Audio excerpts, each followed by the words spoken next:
thanks everyone for joining us. We certainly are excited to have you with us today. My name is Rebecca Wiles, and I am the Automotive Sales Director for the Atlantic region with Effective. Today we're going to talk a little bit about what we've seen in the auto industry the last couple of months and what we anticipate we will continue to see for the rest of 2020 as it relates to the media landscape. We also are going to talk with one of our partners that has been able to harness the power of data and really excel during some of these unprecedented times. Before I get into the incredible lineup of speakers we have, just a quick reminder that if you have any questions at all, if you could put them into the chat feature, and we'll make sure that we do the follow-up to answer any and all those questions. Again, our speakers are a pretty incredible lineup, as I mentioned. We have Gord Burrell with Burrell & Associates, very sought-after speaker, definitely a leading analyst in terms of media, has been featured in Forbes, Ad Age, the New York Times, Wall Street Journal, so definitely great to have Gordon with us today. We also have Esperanza Lugo, who is the Director of Data Innovations and Insights with Effective, also supporting the Atlantic region. And then last but certainly not least, we have Ryan Dooley, who is a fantastic partner with Effective, also the owner of Dooley Advertising and representing Tate Automotive. So with that, I'm going to turn it over to Ryan just for a quick minute. There you go. Thank you, Rebecca. Appreciate you inviting me to join this today. Like she said, I'm the owner of Dooley Advertising. I work in conjunction with Mike Glorioso and Glorioso Marketing, representing Tate Automotive, Chrysler, Jeep, Dodge, Ram dealership with 2 locations in Maryland, one in Glen Burnie and one in Frederick. And I'm looking forward to kind of being able to share some of the success we've been able to see in the last couple months as we've kind of navigated through this COVID-19 world in terms of how to use data and how to best utilize both traditional and digital media to continue to grow our market share and frankly what has been a very interesting economy. Thank you, Rebecca, for that wonderful introduction, and thank you to my co-presenters for being here today and to our participants for joining us. I am tasked with leading Effective's data and innovations team across the Atlantic region, and I am always focused on data. My perspective is rooted on data, and I use that to help clients drive their campaign results. So I'm going to apologize in advance if I start to geek out, because I love geeking out on data. And I'm really excited to share with everyone some high-level research that supports best practices around reaching your target audience and how TV and digital complement each other. Hello, my name is Gord Burrell. I'm so happy to be here. I'm really eager to hear what Esperanza is going to present, as well as Ryan. Ryan really represents where the rubber hits the road when it comes to automotive advertising. So let me tell you a little bit about our expertise first and what I know. There's some things I know and some things I don't. What I do know is what happens with automotive advertising in year-to-year activity, plus when the crisis, the coronavirus crisis hit, and then just macro trends. And that's mostly what you're going to see today is macro trends. We saw when the coronavirus hit something really interesting happening, and that was sort of a replication of what GM did back in 2001 during the 9/11 disaster. And that was, they took a page from Marketing 101, the case of Kellogg's and Post cereals back in 1920, when the Great Depression hit. And what really happened at that point was that when there's an economic crisis of some sort, in this case, the Great Depression of 100 years ago, a lot of advertisers cut back and they stop, advertising to them as an expense. And that's what Post Cereal did in that day, the big cereal company of the time. And Kellogg's, which was a new upstart, said, oh, hell no, this is a great time to advertise. And they really started promoting on the new medium of the day, which was radio, and in magazines, of course. And they zoomed ahead and got a #1 marketplace position. Well, fast forward to 9/11, GM did that. And they had this Keep America Rolling campaign when everybody else was paralyzed and sporting events were canceled. Sound familiar?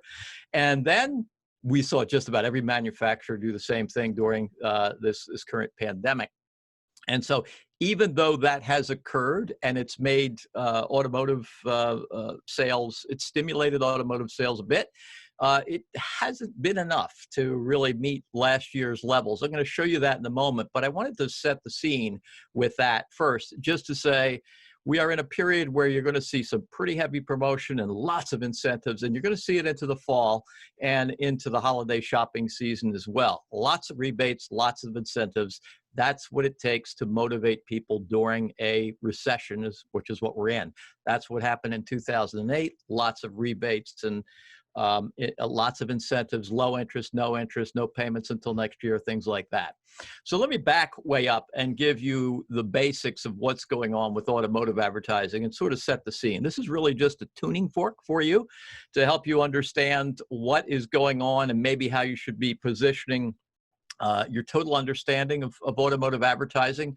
First off, marketing of new cars drives 78% of all the $33 billion spent in automotive advertising. 78% new cars, not used cars. These are cars that have not yet been driven off the lot, 78%. The sale of new cars, however, is slowing down, and the sale of almost new, 1-year-old, 2-year-old cars just off lease is growing. And you know some of this, but I'm going to show you some of the statistics behind that and how it might help form your thinking about advertising and trying to push sales a little bit more for your dealerships and understanding just the overall advertising scene. The advertising of used vehicles is a bit different than new, mostly because of co-op requirements really pushing new sales, and then used cars are really more of a free-for-all, and you're going to do what works. The dealers are now focusing more on the lower end of the purchase funnel, whereas 10 or 20 years ago, we were really seeing an awful lot of automotive advertising in broadcast. Now it's moving down to a more targeted play, and we're seeing a shifting, a really, really interesting shift in the purchase funnel. There used to be this purchase funnel where it was 6 months when someone started thinking about a car before they actually walked onto a lot and bought a car, and they actually visited several different lots. Well, many of you know it's not 6 months anymore. It's more like 6 weeks and hell, maybe even 3 weeks.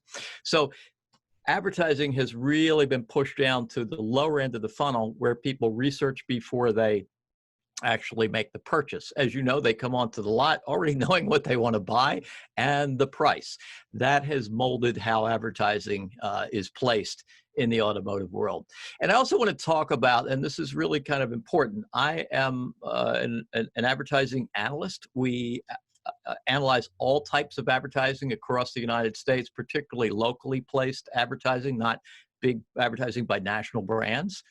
And as we do forecasts, we're generally pretty accurate, but what we like to tell you is there's a lot we don't know. And so there are a couple of things that may significantly affect the automotive industry in the next couple of years. Economic and political. Certainly the pandemic is one. No one anticipated that. But there are some economic and political things we can put on the radar. And so I wanted to talk about that a bit. So we'll review those. So on this slide here, what you see is the total automotive advertising is $33 billion.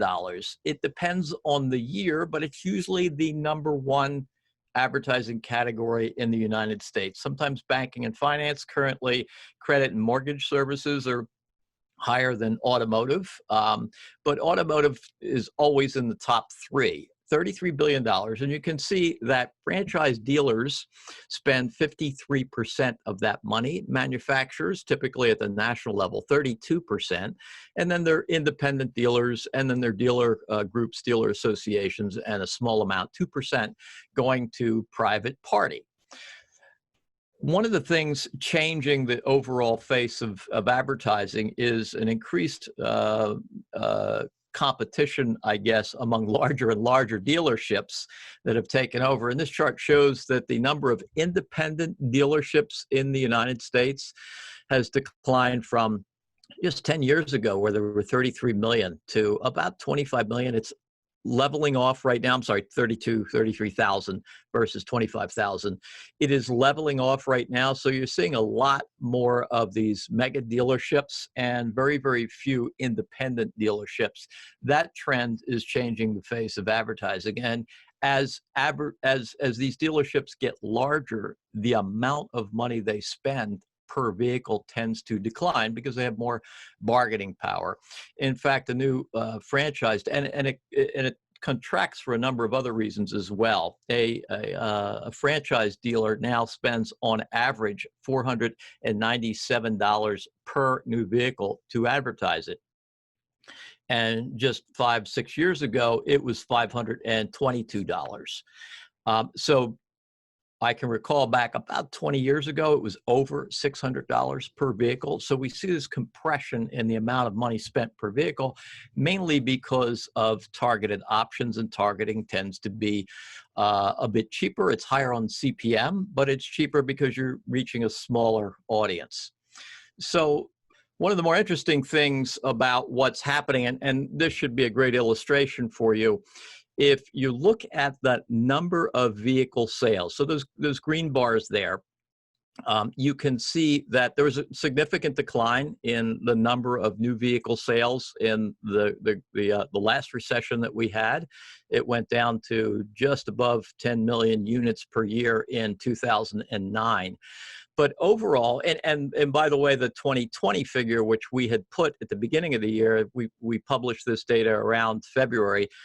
We thought it would be, and everybody else did, about 16.5 million units. Now it's being forecast at just over about 14 million units. So we're down 17% in the forecast for new car sales over what was forecast in 2019. But what's more dramatic is this red line. And so here's where I'm going to begin to give you some really broad perspective that I hope will begin shaping your thinking about the placement of advertising and the targets you want to hit, and the types of things you want to promote. The overall trend is that new vehicle sales, or new cars right out of the manufacturer, really are staggering at this point. They're really, really tough. There are many more licensed drivers. In fact, 40 million more licensed drivers than there were 20 years ago. But new car sales continue to be kind of at the same level, roughly 17 million last year compared with 17 million 20 years ago. 40 million more drivers on the road, still the number of new car sales out there. So you get the picture. So I want to talk about why they aren't buying new cars in a moment. But before we get too far along, I wanted to tell you a little bit about these the scenarios. When we do our forecast, we say, yeah, but certain things could happen that could really change the picture. So on this chart, what you see is the current forecast, that dark blue line that goes down toward the bottom, in the number of units sold. And you can see that we have it declining. This is actually slightly, but it's on a very small scale, so it's exaggerated a bit here to be able to show what's going on. And then every other of these three different scenarios actually means things could get better. So let's go with alternative A, no fracking. What the heck could that have to do with car sales? Well, in case you notice, the price at the pump is really, really low these days. And that's really because of the war between the Russians and the Saudis over gas prices, oil prices. But it could also mean, well, we really don't need to do any more of this fracking. It's bad for the environment. And so it could be banned depending on the political environment that we have after the next election. If that occurs, then what happens is the United States more than likely would go from being a net exporter to a net importer of oil. We have to import more oil to make gas. And what that also means is that drives everybody toward more fuel efficiency. Cars that are much more fuel efficient because, of course, the price of gas is likely to go up. People are going to be looking for hybrid cars and cars that get 40 or 50 or 60 mpg. In that case, they trade in their less fuel efficient cars and buy the new ones coming out of the manufacturers at that point. So that's one scenario represented by that orange line. The next one is really interesting. And I think if Bernie Sanders were still in the race, this would be highly more likely to occur. But it's still a possibility out there, and that is student loans are forgiven. Why would that have a dramatic effect? Well, all of these 20-somethings and 30-somethings would suddenly be having $200 to $300 or more dollars per month available, and they may have been putting off buying a car. Maybe they're using Uber or some of these new car sharing sites that are out there. And suddenly they have more money to buy new vehicles, or maybe their families are expanding and they need another car. That would be one of other best case scenario. And alternative C is the cafe average is stiffened.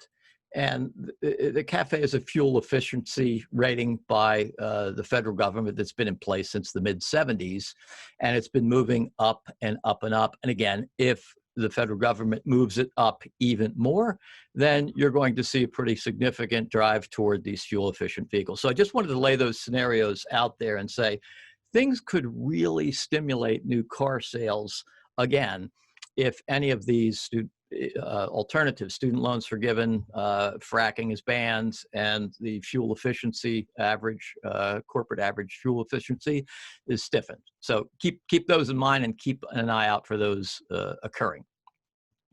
When we look at car sales now, what we're actually seeing is the price of a used vehicle is now about 65% of the price of a new vehicle. And as Manheim said, the auction house, when that occurs, it really blurs the lines between what's new and what's not.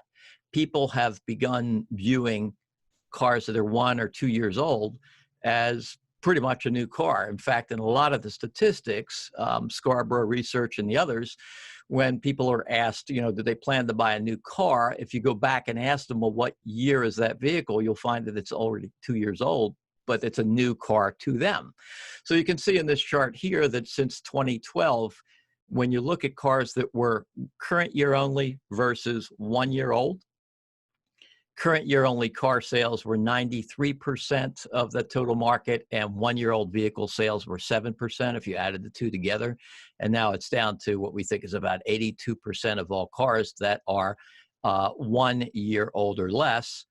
82% are new, are current year only. So you can see that these slightly used vehicles, these vehicles that are on the lot and people want to come in because they're great trade-ins or you bought them at auctions, are in much more demand these days. So just wanted to highlight a couple of those things to show these are some of the major trends that we're seeing. Now, to get a little more complicated and to get into some of that data that Esperanza referred to, and we'll be talking about in a moment. What we have in this chart is, if you look at just the franchise dealers, that second column, the way you can use this chart, disregard the red boxes and circles there for a moment, is on average, franchise dealers, many of you on this webinar, franchise dealers spend their money this way.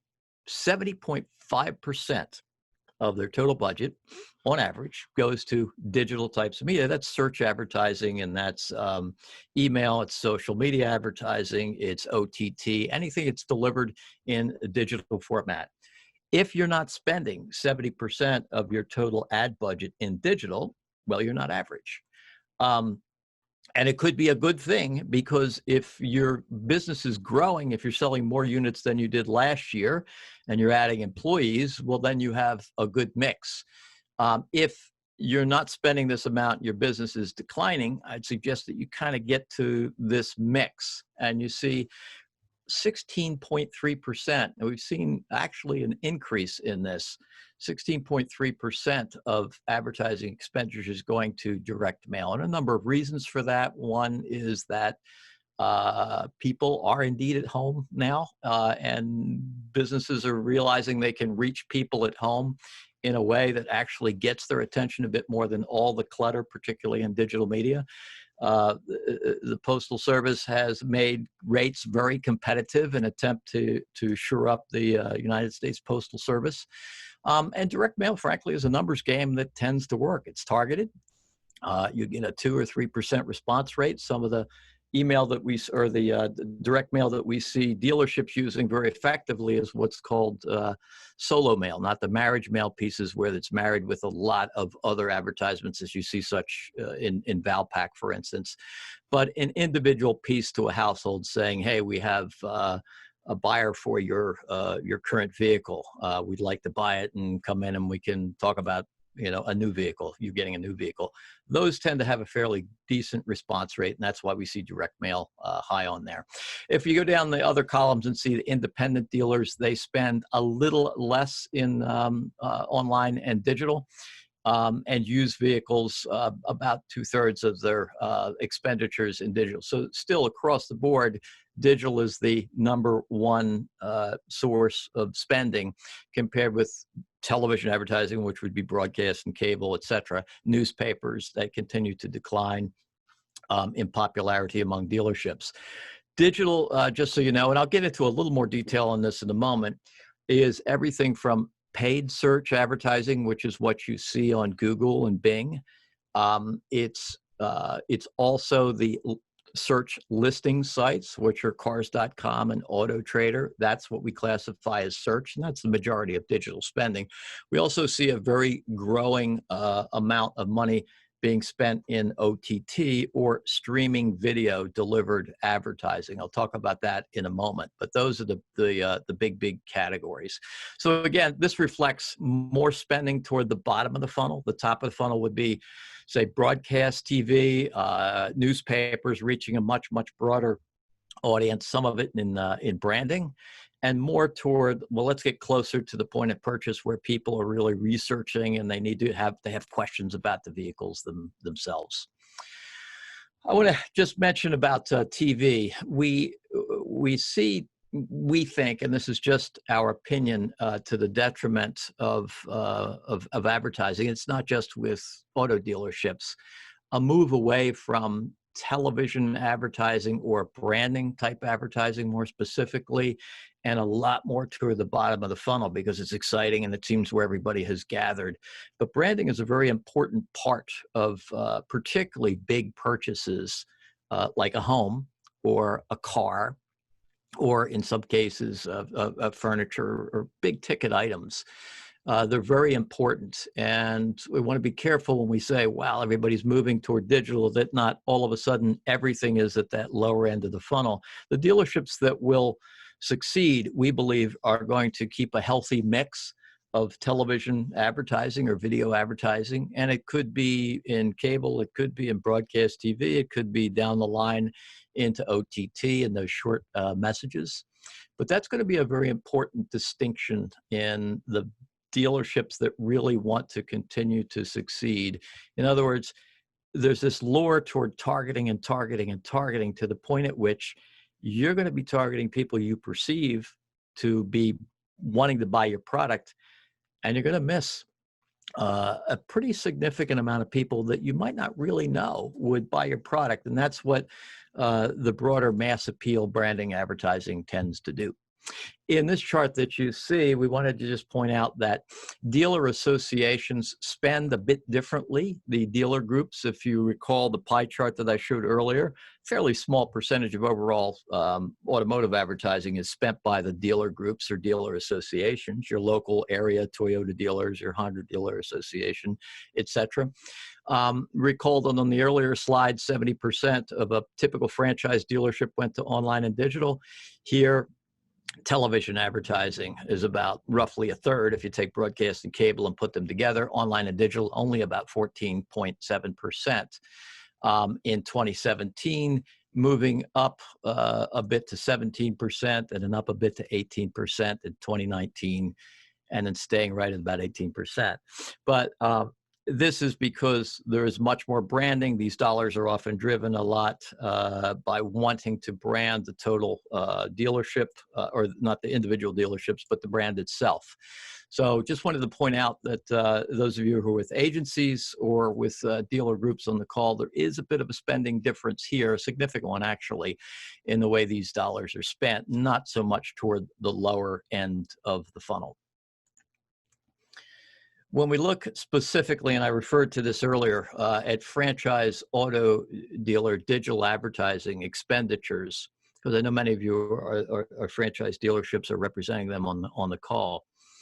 What we see is, and again, this is just the digital advertising expenditures. Targeted display advertising, that red line, is going up and up and up. This is often social media advertising or very hyper-targeted, local targeted, geofenced type display advertising online.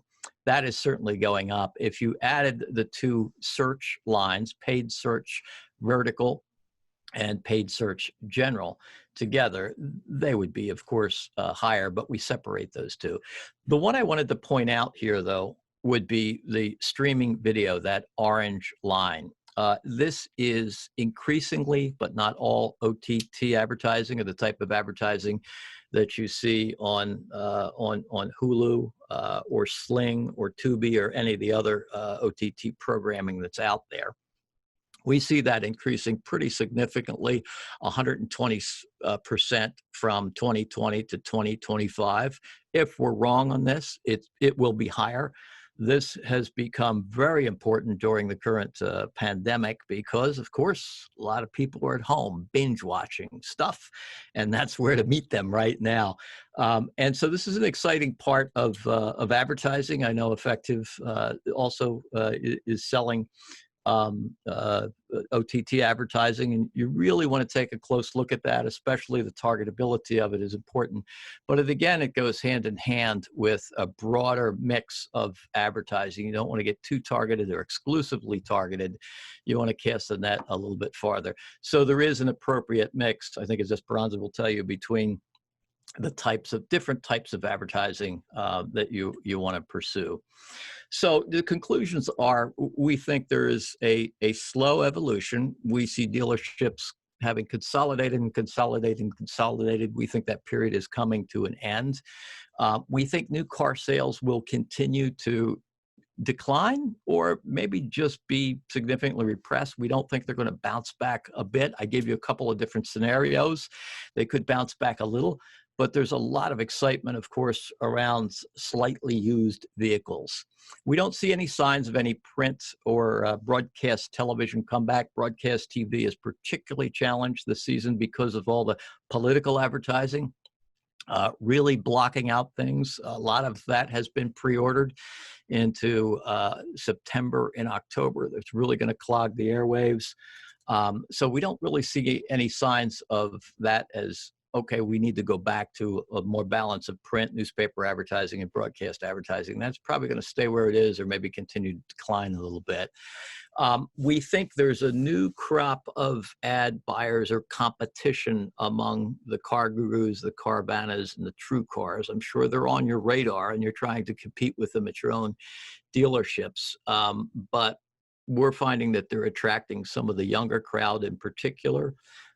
And the local franchise dealerships and associations and the independents really need help competing against them. As you know, there's a big difference that you can make in service. A lot of dealerships have significantly improved their service areas, their showrooms. They now have coffee and meals and video games, and they even have hair salons and nail salons and things like that. And that's great. That's a big differentiator, and it makes it more comfortable for someone to come in and bring their car in for service.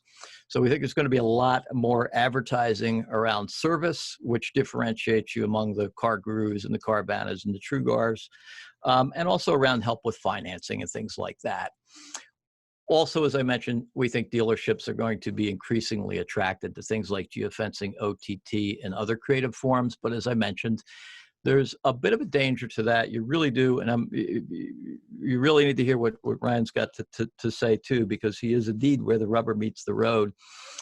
There is an important amount of measurement that you should be doing with your advertising, trying something and seeing if it works, and also getting the appropriate balance. I gave you a mix of advertising that said, hey, on average, dealerships are spending 70% of their total budget in digital. That seems really high to me, to tell you the truth. But at the ground level, at a certain market level, you know your competition, you know what you need to do, and you should also be having some pretty significant measurements in place to see in a particular campaign what works and what doesn't work. So I hope this has been very helpful to you. I appreciate your time, and I hope you got some good insights from this. Thank you. Thank you, Gord. Your outlook was very insightful. I found a graph that illustrated different economic scenarios that can impact marketplace conditions and consumers' purchasing decisions around vehicles. Fascinating. It took me back to economics. That wasn't cool. But all jokes aside, The scenario graph reminded me of why it is so important that dealers and advertisers in general adapt their media strategies to changing market conditions. It is also important to listen to what consumers are telling advertisers or brands, or even more telling, how consumers are behaving. This is why today I thought it would be important to begin this section of the presentation, what consumers are telling the marketplace during the pandemic. First, according to Kantar, when consumers were asked if their plans to purchase a vehicle changed due to the pandemic, 5% responded they had no plans to make a purchase, but would consider it now.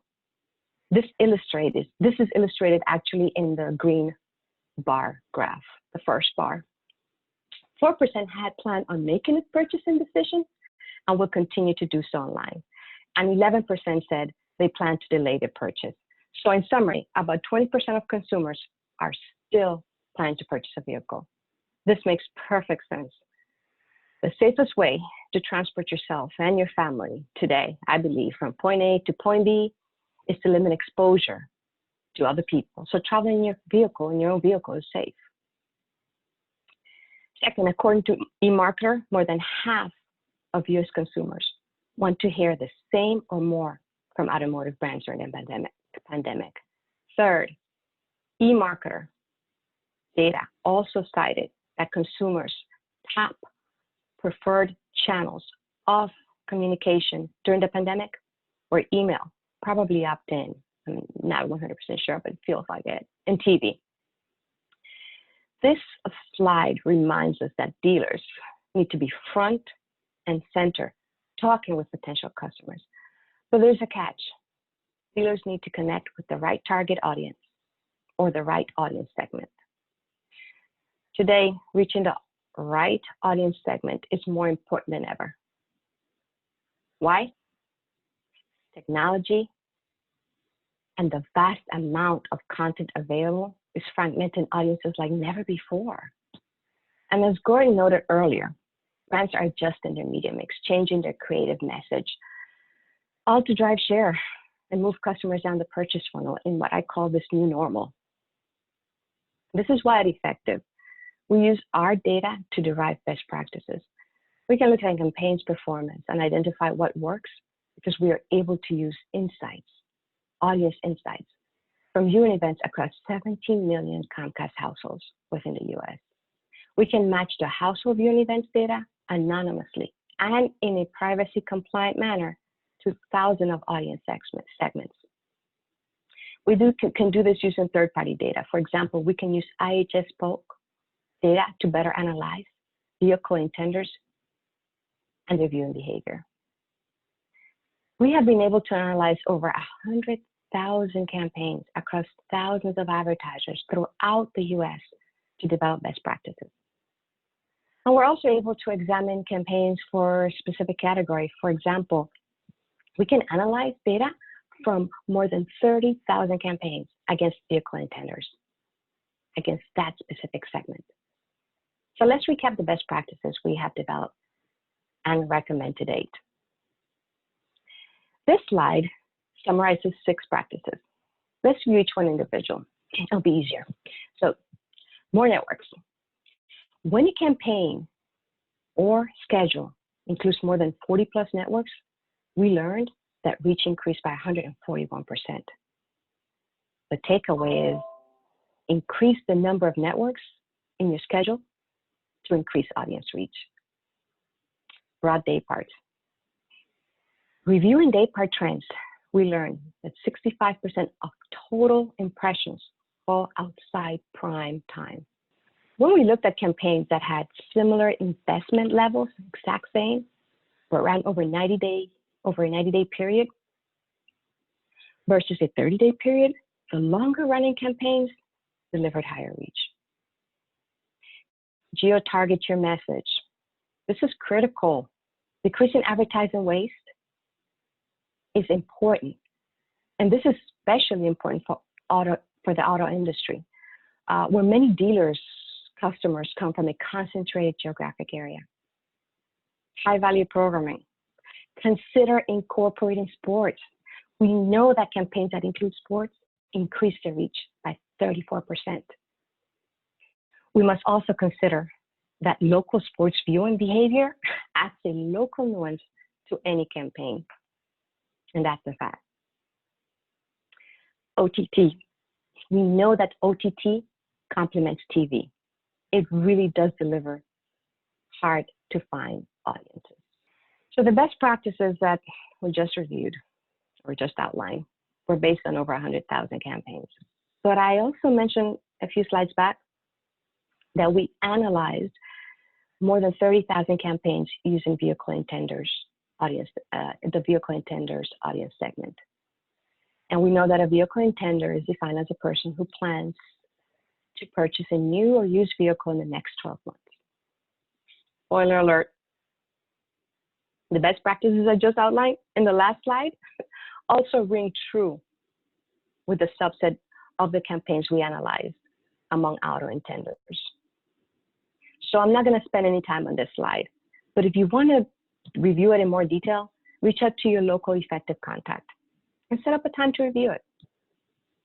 So now that I have your attention, let's take a look at a dealer campaign. In full disclosure, this is now one of Ryan's campaigns, but sports is slowly coming back, so I thought it would be interesting to illustrate the impact of adding sports to a campaign. The graph on the slide visualizes an automotive dealer campaign schedule targeting new vehicle intenders using data-driven, or I should say a data-driven campaign approach. The campaign delivered 46% of the target reach. You can see that in purple. Added football increased the core reach by 13%. That's colored in green, for a new total campaign reach of 59%. The blue trend, it just popped up, is duplication. And we know that 18% of the target reach was exposed to the commercial from both the core and the sports campaign schedules, which helped increase frequency.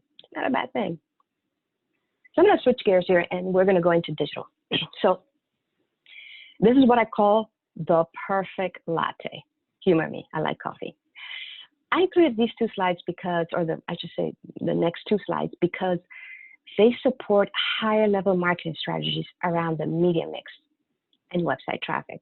And in this new normal, brand awareness will be critical for dealers and advertisers in general to help push consumers down the funnel. We did research in collaboration with media sciences, where we compared what happens when consumers are exposed to an ad via effective and/or digital. And by effective, I mean our content.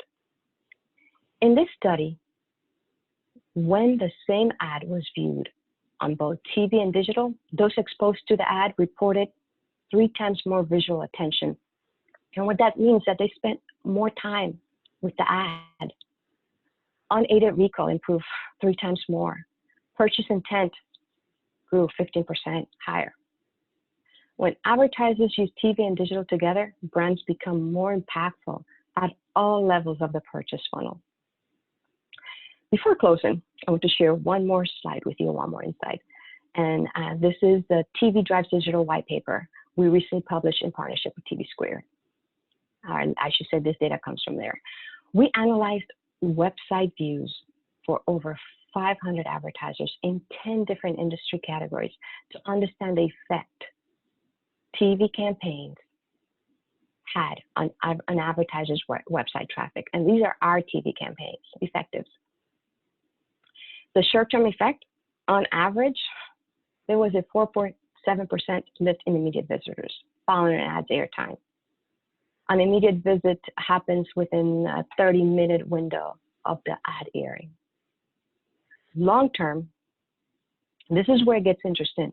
On average, the longer-term impact of a TV campaign each week is 3 to 6 times higher than the short-term effect metrics.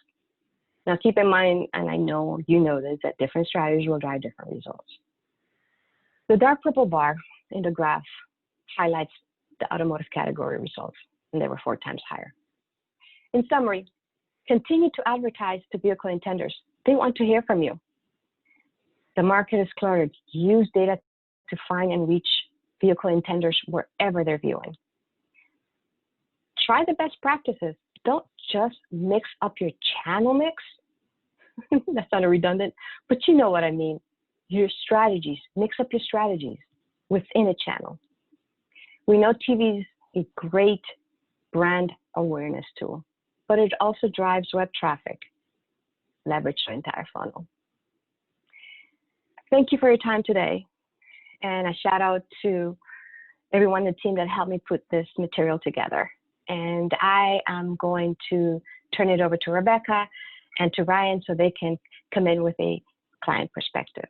So thank you, Esperanza and Gordon, for some pretty incredible information. Now we're going to transition into really talking to Ryan Dooley, again with Dooley Advertising, how he has used data in the last couple of months. So, Gordon spoke a lot about the coronavirus effect and what it's, the effect that it's taking. With you being the seasoned marketer that you are, tell me some of the changes that you swiftly had to implement for your clients in order to keep their business moving forward.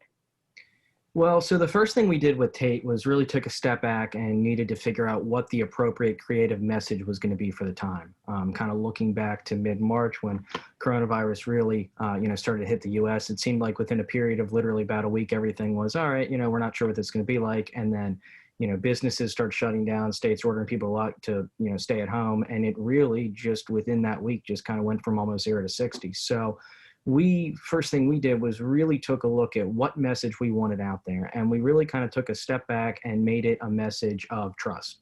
We're fortunate our dealership, Tate has been a fixture in Maryland and the Baltimore area for over 60 years. So the name Tate is very well known. So what we wanted to do was remind people that we are a family-owned dealership. We did take into account their safety and everything that was going on, and it wasn't business as usual. Typically our ads were very price oriented, buy now for this price, get this offer off and such. And we really needed to kind of take that step back and say, all right, how are people going to want to buy a car, whether it's in the short term, even the long term, because nobody really knew where we were going. So we had that message in place pretty much within that first week. And we kind of kept that, very soft, reassuring, we're here for you, we're sanitizing, we're taking care of you, you can make an appointment, you don't have to come in the dealership, really through the beginning of the pandemic. Sure, and you guys definitely did a fantastic job jumping right on that, which you always are typically on the cutting edge of things anyway. So Gordon also mentioned a lot about the dealers focusing on the lower end of the funnel. So we know the funnel starts with awareness, ends with a purchase, but there's a lot in between those two extremes. At any point, were you focusing on one portion of the funnel over the other? And talk to us a little bit about that. So we always focus on the bottom of the funnel, as a local dealership having 2 locations. We're always looking for that buyer who's ready to buy, as Gordon said, typically 6 weeks and maybe sometimes even, as short as 3 weeks. So the one change that we did do is typically, focusing on the bottom of the funnel, we are very digitally focused. Our budget to start the year was more than half of our overall budget was digital. We certainly do a lot in terms of people searching, trying to find that perfect vehicle really ready to buy. But we did kind of look at our overall media mix and did shift more into traditional media such as cable and broadcast, because we realized that, people were working from home. People were going to have the TV on more during the day, not only as just in the background, but also, with everything changing and kind of evolving, people were watching more news, whether it be local or national, more than they ever have before. So we use that as an opportunity to really capture those eyeballs and realize that, yes, typically people would be more in tune to shopping digitally and wouldn't pay as much attention to traditional media. But kind of the world we're in, people were kind of reverting back to some old school habits in terms of really just glued to the news. The other thing that helped us out a lot too was the manufacturer incentivizing new cars. They had a RAM offer 0% financing for 84 months. So as the manufacturer was out all over the place with that offer, we were able to incorporate that in with our message. But again, kind of going back to our overall focus, we didn't want to be that hard-hitting, come in, buy this truck today sort of thing. We wanted to be cognizant of what was going on, build that trust, remind people who we are, but then also remind people, hey, if you are ready to buy, we do have really, really good offers. You're not going to get 0% for 84 months usually. So come take advantage of it, and we'll make your experience as safe and easy as possible. Talk to me a little bit about the co-op. So I know that there were changes, obviously, with the FCA and some of the co-op. Did that help you to shape some of the media campaign decisions that you made? Yeah, so it certainly did. We were fortunate that FCA, pretty much for the first couple months of the pandemic, did away with their traditional requirements in terms of, their monthly event and logos and all that stuff. So it allowed us to, again, kind of take that step back, not have as hard hitting of a message, be more reassuring, build more trust, and not have to worry about, coming out and saying, during the spring sales event when everyone's locked down in their homes and, people aren't working and such. So, we as a Chrysler, Jeep, Dodge, Ram dealership, we're fortunate enough that the manufacturer allowed us to be more flexible in our message. The other thing that was really, beneficial to us too, is they actually allowed service to be part of the message too. Typically, they would only want new cars, but they were very flexible. So we actually incorporated a service message in with our spot. We were able to do, home pickup and delivery. So that also helped our service business because while people were deciding if they wanted to buy a new or used vehicle, people still need their car service. So we were able to kind of utilize all of our media and do more of a complete focused message, new, used, and service, as opposed to our typical, we would just need to focus on new cars. So you absolutely look at all aspects of it. So you really look at the data, you look at the co-op, you really are kind of implementing all of that stuff. Data, Esperanza talked a lot about data and the value of it, especially at Effective, and you certainly, again, have utilized some of that. Talk to us about how the data plays into your recommendations on both the front and the back end of any campaign that you put together. So you're right. We look at data in many different ways and forms. We look at the big data like you guys and other media partners of us provide in terms of, impressions, ratings, audience, viewership, and such like that. But really the thing that we were focusing on from the beginning was more of our internal data. We track, showroom traffic, website traffic, and internet leads. And one of the things that we noticed is that when we kind of readjusted our media plan and our media mix mid-March, early April, we did see pretty much steady web traffic with an increase going forward, which we would expect as more people were, spending time at home and shopping online. But, our internet leads really, really went up. And we noticed that, obviously everyone overall was selling less vehicles, but when we look at our market share, we were able to kind of hold our own and really be at the top of the market share wise. And I do believe a lot of that was because we were cognizant of the data, and that if we could drive people to the website, have, an easy shopping experience, and then have the ability for them to be able to contact us and make it a simple, easy transaction, we would get people to buy a vehicle because, typically, those who would just kind of want to come in and, kick the tires, so to speak, weren't doing that. If you had somebody that was coming to the dealership, 9 times out of 10, they knew what vehicle they wanted. They already knew their price pretty much. We already had an idea of their trade, and they were pretty much just there to kind of, give it a quick drive and sign the papers. So we really relied on our internal data, along with big data, but more so internal, to kind of say, okay, are our strategies working? Are we doing what we want? Are we driving people to the website? Are they staying on the website? Are they doing the things that we put in place to make it an easier experience? And we learned pretty quickly that that was effective for us. And did you find yourself optimizing along the way based on the data, or no? Certainly, what we did was, as we kind of readjusted everything, we noticed it was working. We noticed that, again, we were holding market share, we were doing well in that, but then it kind of hit the point in May. I want to say about mid-May where we realized, okay, things were beginning to reopen. Here in Maryland, we kind of hit that phase 1 where businesses reopened, some of the restrictions were lifted, the stay-at-home order went away.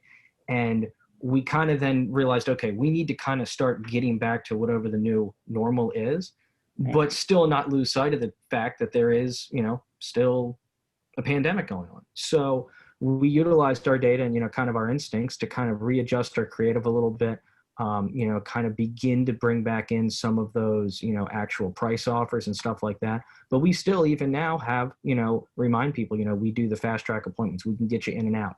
If you don't want to come spend, time at a dealership working it all out, we will make it so you can do it from home and feel safe and do the deal the way that you want it done. And so speaking of that, looking into the future a little bit, how do you see the auto industry shaping up for the remainder of 2020 in terms of inventory issues, new car versus almost new car, and really the way that people right now in the last couple of months have been conditioned to do business? How do you see that changing, if at all? Yeah, I see. Well, the first part of the question was in terms of inventory. We kind of look back from March to here. while we have done well from a sales perspective, it has certainly been up and down in terms of what vehicles we're selling each month. In the beginning, we had our normal amount of inventory that we would expect in the spring, but then all the manufacturing plants were shut down. So what was happening was we had new car inventory. The factory really incentivized it, especially Ram trucks with the 0% for 84. So there were a lot of people that came in who might have bought a truck that was a year or two old and realized, hey, I can get a new truck for the same price or even less because I'm not going to pay interest on it. So they came in and did that. So, our truck inventory, we did very well with trucks. Now, what was interesting too is, and I think, not working for the factory, but I have an idea as to kind of what they might have been thinking is that, typically we get used inventory from a combination of trades and auctions. Well, the auctions were all shut down. So how are we going to get, good quality trades? By doing that 0% for 84, we found ourselves really in April and May with a nice selection of high quality, late model, as Gordon described, new trades that people were buying. So we kind of went from selling a lot of new inventory to then we had a lot of used car inventory. So we sold a lot of that. The plants just finally started getting out back up into production in June and July. So now we're starting to see that new car inventory trickle in. But again, it's kind of up and down. It'll be interesting to see. I think it's really going to be a combination of not only inventory based, but really what the manufacturers are doing. When I look at FCA, as a manufacturer, they have pretty much kind of stayed the course in terms of their offers for the last 4 or 5 months. They have a very aggressive no interest offer. The no payments for 90 days has pretty much been a staple. So they realize that they kind of have a winning formula. So they're in turn allowing us to use that message. And now it kind of comes down to, what inventory do we have? But it's not just hitting us at Tate. It's, everyone, especially throughout the Mid-Atlantic, because we're all kind of tapping into that same pool of inventory that can be a little low. Your second question in terms of how people are going to be buying going forward, I do believe that this now really is the time where dealers need to figure out how to truly sell a car online. Everyone up until this point has kind of been conditioned to, you're looking for a car, you can find, what you want, what dealership it is. It's no longer the days of kind of walking in blind and saying, well, what do you have on the lot? Do you want to order me one? You can find what you want, and people are more willing to drive 30, 40, 50 miles because they've already worked out something with the dealership that they want. But we're still kind of at, industry-wide a disadvantage because there's still a lot of paperwork and all that has to be done between the MBA stuff and between financing that can't truly be done online. But as people are kind of been conditioned now for the last 4 or 5 months of really, hey, I can pretty much order everything from home, whether it's their groceries delivered to their door or anything else they need on Amazon. Why can't car buying be the same way? So yes, crystal ball, I don't think it's going to be in the next couple months, but I certainly think in the next couple of years, there is going to be a race between individual dealers who can truly make the sales process an easy online experience where somebody really can pretty much do everything they want, with the exception of coming in, maybe taking it for a test drive to make sure that that is the vehicle they want, and then leave. Carvana and some of these other used car companies, you see them all on TV and in different forms of media. They're able to do it, but I do think there's going to be a race in terms of the new car world for the dealership that truly can do the entire car buying experience online.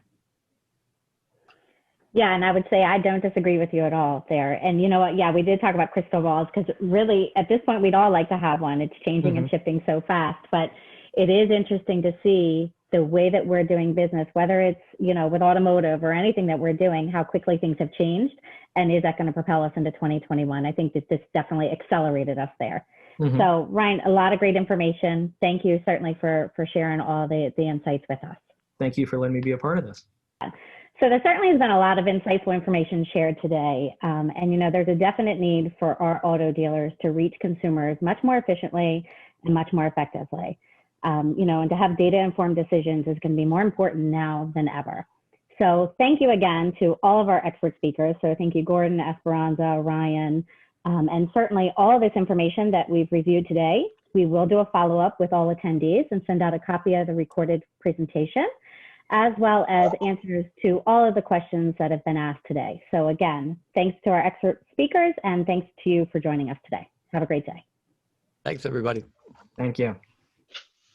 Thank you.